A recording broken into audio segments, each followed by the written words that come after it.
السلام عليكم ورحمة الله وبركاته.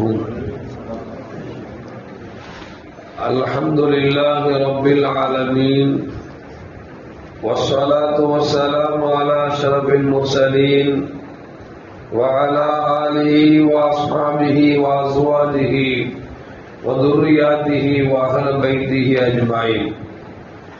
சங்கைக்கும் பாசத்திற்கும் உரிய பெரியோர்களே, சகோதரர்களே, எல்லாம் வல்ல அல்லாஹ் ஜல்ல ஜலாலுஹு நாம் செய்யக்கூடிய எல்லா நற்காரியங்களையும் முகஸ்துதியின்றி இஹ்லாஸான முறையில் இறைவனுக்காக மட்டுமே செய்யப்பட்ட நல்வணக்கங்களில் நம் வணக்கங்களை அல்லாஹ் கபூல் செய்து கொள்வானாக. நாம் செய்யக்கூடிய வியாபாரங்களிலும் தொழில்துறைகளிலும் நஷ்டம் இல்லாத ஹலாலான முறையில் நிரம்ப லாபத்தை பெற்றது லாபகரமான வாழ்க்கை கொண்டு தம் தேவைகளையும் தேவையுடையவர்கள் தேவைகளை நிறைவேற்றக்கூடிய நல்ல பொருளாதாரத்தையும் உள்ள விசாலத்தையும் அல்லாஹ் நம் அனைவருக்கும் வழங்கியிருவானாக. கஞ்சத்தனம் என்கிற தீய பண்பை விட்டு அல்லாஹ் நம்மை பாதுகாத்துக் கொள்வானாக. நம்மை இந்த உலகத்தில் வாழ வைக்கும் காலமெல்லாம் நோயினுடைய ஈடுபடும் ஆரோக்கியத்தோடு அல்லாஹ் நம்மை வாழச் செய்வானாக. அந்த ஆரோக்கியமான வாழ்க்கை கொண்டு அல்லாஹ் ரசூலை நெருங்கக்கூடிய அனைத்து நல்லவர்களையும் புரியக்கூடிய நல்ல முத்தகீன்களின் கூட்டத்தில் அல்லாஹ் நம்மை ஆக்கியார்வானாக. திடீர் மரணங்களை விட்டும் தீய மரணங்களை விட்டும் நம்மையும் நம் குடும்பத்தையும் நம் சமூகத்தையும் அல்லாஹ் முழுமையான முறையில் பாதுகாத்துக் கொள்வானாக. மருத்துவமனையின் செலவினங்களை விட்டும் வேதனைகளை விட்டும் அல்லாஹ் நம்மை காத்தருவானாக. நம்மில் யாரெல்லாம் நோயால் பாதிக்கப்பட்டு வீடே கதி என்றும் ஆஸ்பத்திரியே கதி என்றும் அல்லல் பட்டும் அவதியற்றும் இருக்கிறார்கள் அத்தனை மக்களுக்கும் வெகு விரைவில் அல்லாஹ் நோயை போக்கி உடல் ஆரோக்கியத்தை வழங்குவதோடு அவர்களை கொண்டு அவர் குடும்பத்திற்கும் சமூகத்திற்கும் பயனுள்ள மக்களாக ஆக்கியாகுவானாக. நாம் இந்த உலகத்தில் வாழ்ந்து மறைகிற நேரத்தில் லா இலாஹ இல்லல்லாஹ் முஹம்மது ரசூலுல்லாஹ் என்ற கலிமாவை மொழிந்து ஜன்னத்துல் ஃபிர்தௌஸை கண்ணால் கண்டு மகிழ்ந்து சிரித்தவனுமா வர்ணிக்கக்கூடிய நல்வாக்கியம் பெற்ற மக்கள் அல்லாஹ் நம்மை ஆக்கியாகுவானாக. மரணித்தும் மரணிக்காத இரண்டேசன் கூட்டத்தில் அல்லாஹ் நம்மை ஆக்கியாகுவானாக. நாளை மறுமையில முத்து முஹம்மது ரசூலுல்லாஹி ஸல்லல்லாஹு அலைஹி வஸல்லம் அவர்களின் திருக்கரங்களால் ஹவுதுல் கௌசர் என்கிற தடாகத்தில் நீர்வருகி அன்னாரின் ஷஃபாஅத்தை பெற்று அன்னாரின் கரம் பிடித்து ஜன்னத்துல் ஃபிர்தௌஸில் உயர்ந்த சொர்க்கத்தில் அவர்களோடு அல்லாஹ் நம்மை சங்கமிக்க செய்வானாக. எல்லாவற்றுக்கும் மேலாக இறை அன்பை பெற்று இறைவனை பார்த்து பரவசமடையக்கூடிய அவன் லிக்காவையும் அருளாவையும் பெற்ற மக்களில் அல்லாஹ் நம்மை ஆக்கியார்வானாக. அருமையான மூமின்களே, அல்லாஹ் ஜல்ல ஜலாலுஹு சஹாபாக்களை குறித்து சொல்கிற பொழுது அல்லாஹ் சொல்லுவான், ருஹமாஉ பைனஹும், அவர்களுக்கு மத்தியிலே அவர்கள் இரக்கம் உடையவர்களாக அன்பு காட்டக்கூடியவர்களாக இருந்தார்கள் என்று அல்லாஹ் ஜல்ல ஜலாலுஹு கண்மணி முஹம்மது ரசூலுல்லாஹி ஸல்லல்லாஹு அலைஹி வஸல்லம் காலத்தில் வாழ்ந்த இந்த சஹாபா பெருமக்களை குறித்து அல்லாஹ் சிலாகத்து சொல்கிறார். அதே நேரத்தில் முஸ்லிம்கள் அல்லாத மக்களிடத்தில் அவங்க எப்படி நடந்து கொள்வார்கள் என்று சொன்னால் அவர்கள் கடும் விரோதியாக பார்ப்பார் என்று அல்லாஹ் ஜல்ல ஜலாலுஹு சொல்லி காட்டுகிறார். இதிலிருந்து நமக்கு என்ன தெரிய வருகிறது என்று சொன்னால், வாழ்கிற காலத்தில் ஒரு முஸ்லிம் இன்னொரு முஸ்லிமோடு, ஒரு மூமின் இன்னொரு மூமினோடு பரஸ்பரத்தோடும் அன்போடும் நாம் வாழ வேண்டும் என்பதை அல்லாஹ் ஜல்ல ஜலாலுஹு சஹாபாக்களின் வாழ்க்கையை சொல்லி காமித்து, நீங்களும் இப்படித்தான் வாழ வேண்டும், யார் அல்லாஹ்வை அல்லாஹ் என்று ஏற்றுக்கொள்ளவில்லையோ அவரிடத்தில் நீங்களுடைய பகைமை காட்ட வேண்டும் என்று சொல்லி அல்லாஹ் ஜல்ல ஜலாலுஹு நமக்கு இந்த வசனத்தில் சொல்லி காட்டுகிறார். சொல்லுவான், முஹம்மது ரசூலுல்லாஹ் வல்லதீன மஅஹு அஷித்தாஉ அலல் குஃபார் ருஹமாஉ பைனஹும் என்று அல்லாஹ் ஜல்ல ஜலாலுஹு இந்த வசனத்தை குறித்து சொல்கிறார். உண்மையில் சஹாபாக்கள் வாழுகிற காலத்தில் தங்களுக்கு மத்தியிலே மிகவும் அன்பாளராகவும் பண்பாளராகவும் வாழ்ந்திருக்கிறார் என்பதைத்தான் வரலாறு நமக்கு சொல்லி காட்டுகிறது.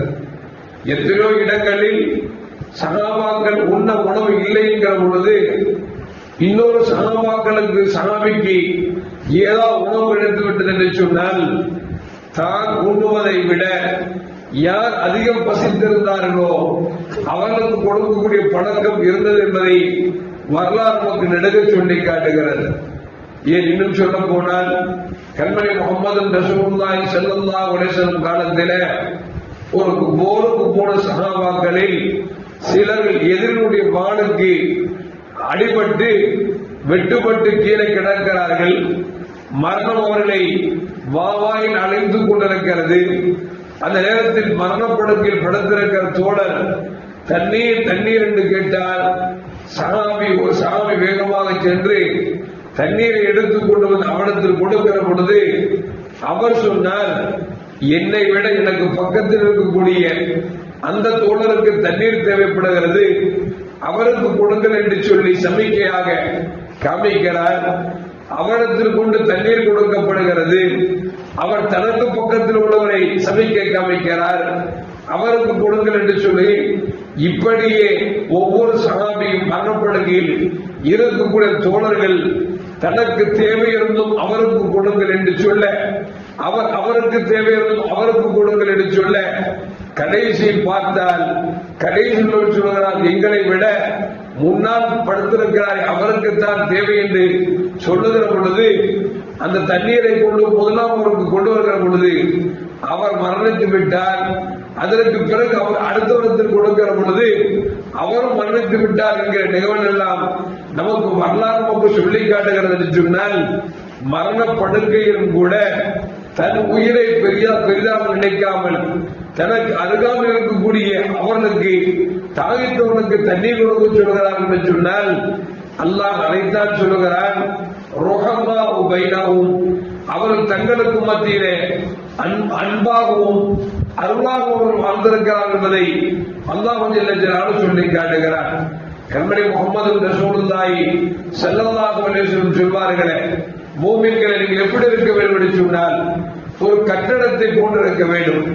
ஒரு கட்டடம் உருவாக வேண்டும் என்று சொன்னால் ஒரு செங்கல் இன்னொரு செங்கலை தாங்கி பிடித்தால்தான் அது ஒரு கட்டடமாக மாறுமே தவிர ஒரு செங்கல் இன்னொரு செங்கலை கட்டி தாங்கி பிடிக்கவில்லை என்று சொன்னால் எப்படி கட்டடமாக மேலே எழும்பாதோ ஒரு அழகான மாளிகையாக இருக்காதோ அது போன்றுதான் உங்களுக்கு மத்தியில் அன்பாகவும் உதவியாளர்களாக இருந்தது என்று சொன்னால் உங்கள் சமூகம் அழகான கோபுரமாக அழகான மாளிகையாக திகழும் இல்லை என்று சொன்னால் அது சிதறி கிடக்கக்கூடிய கற்களை கொண்டுதான் இருக்கும் என்பதைத்தான் நபிகள் நாயகம் ஸல்லல்லாஹு அலைஹி வஸல்லம் அவர்கள் நமக்கு சொல்லித் தருகிறார்கள். இன்னொரு ஹதீஸில் பெருமானார் ஸல்லல்லாஹு அலைஹி வஸல்லம் ஒரு மனிதர் நடந்து செல்கிறார், அவரின் காலில் ஒரு முள் குத்திவிட்டால் அந்த முள் குத்தியவுடன் காலில் தானே குத்தியது என்று சொல்லி கண் சும்மா இருக்குமா, வாய் சும்மா இருக்குமா, மற்ற உறுப்புகள் தான் ரணத்தை ஏற்றுக்கொள்ளாமல் இருக்குமா? காலில் முள் குத்தியவுடன் வாய் அல்லாஹ் என்று கதறுகிறது, கண்களில் கண்ணீர் வடிக்கிறது, உடம்பு குளிர்ந்து கையை எடுக்க சொல்கிறது என்று சொன்னால் எப்படி காலிலே முள் குத்தியவுடன் மற்ற உறுப்புகள் எல்லாம் அது எடுப்பதற்கு முயற்சிக்கிறதோ அந்த ரணத்தை உணர்கிறதோ அது போன்றுதான் எங்காவது ஒரு மூமின் அடிபட்டு விட்டான் என்று சொன்னார், எங்காவது ஒரு மூமின் கஷ்டப்படுகிறான் என்று சொன்னால் இன்னொரு மூமினுக்கு அது வலிக்க வேண்டும், அவனுக்கு அது விசனத்தை கொடுக்க வேண்டும் என்பதைத்தான் நபிகள் நாயகம் ஸல்லல்லாஹு அலைஹி வஸல்லம் நமக்கு சொல்லித் தருகிறார்கள். ஆனால் இன்றைக்கு எப்படியாகிவிட்டது என்று சொன்னால் நமக்கு மத்தியிலே கீரியும் பாம்பாக இருக்கிறோம், அந்நியவனை பார்க்கிற பொழுது கொஞ்சம் குலாவிக் கொண்டிருக்கிறோம். இன்னும் சொல்ல போனால் அண்ணன் தம்பிக்குள்ளே 1008 பிரச்சனைகள், இவன் அவனை கொள்ளலாமா அவன் இவனை கொள்ளலாமா என்று போகின்ற அளவிற்கு இன்றைக்கு மூமின்கள் உள்ளங்களில் அன்பு என்கிற அந்த ஆயுதம் எடுக்கப்பட்டு இன்றைக்கு துரதிர்ஷ்டமாக ஒரு முஸ்லிம் இன்னொரு முஸ்லிமை பார்த்தாலே எதிரியாக பார்க்கக்கூடிய சூழலுக்கு தள்ளப்பட்டிருக்கிறோம் என்றால் காரணம் அல்லாஹ்வும் ரசூலும் எதை சொன்னார்களோ அதை ஏற்று நடக்காமல் தன்னுடைய தாண்டோட்டத்தனமாக நடப்பதற்கு காரணமாகத்தான் இவ்வளவு பிரச்சனைகள் என்பதை நாம் விளங்கிக் கொள்ள வேண்டும். எல்லாம் வல்ல அல்லாஹ் ஜல்ல ஜலாலுஹு வாழுகிற காலத்தில் ஒரு மூமின் இன்னொரு மூமினிடத்திலே பரஸ்பரம் உண்டாகுவதற்கு எந்த ஆயுதத்தை நமக்கு சொல்லித் தந்தார்களோ முதலில் நாம் சலாம் சொல்லி பழக வேண்டும். அதற்கு பிறகு அவர் கஷ்டப்படுகிறார் என்று சொன்னால் அவருக்கு உதவி செய்து பழக வேண்டும். அவருக்கு ஏதாவது தேவை என்று சொன்னால் நாம் போய் கொண்டிருக்க வேண்டும். அப்படி இருக்கிற பொழுதுதான் நமக்கு மத்தியில் அன்பு வரும் என்பதை மறந்துவிடக் கூடாது. எல்லாம் அல்லாஹ் ஜல்ல ஜலாலுஹு நமக்கு மத்தியில் அன்போடு வாழ்வதற்கு என்னென்ன கருத்துக்களை கண்மணி முஹம்மது ரசூலுல்லாஹி ஸல்லல்லாஹு அலைஹி வஸல்லம் சொல்லிக் கொடுத்தார்களோ அதன்படி நடந்து நல்ல முஃமின்களாக வாழ்ந்து நாளை மறுமையிலே சொர்க்கம் செல்லக்கூடிய நல்ல முத்தகீன்களின் கூட்டத்தில் அல்லாஹ் நம்மை ஆக்கி அருள்வானாக. அஸ்ஸலாமு அலைக்கும் வரஹ்மத்துல்லாஹி வபரகாத்துஹு. ஸல்லல்லாஹு அலா முஹம்மத் وعليه وسلم. ஸல்லல்லாஹு அலா முஹம்மத் ஸல்லல்லாஹு அலைஹி வஸல்லம். ஸல்லல்லாஹு அலா முஹம்மத் யா ரப்பி ஸல்லி அலைஹி வஸல்லிம்.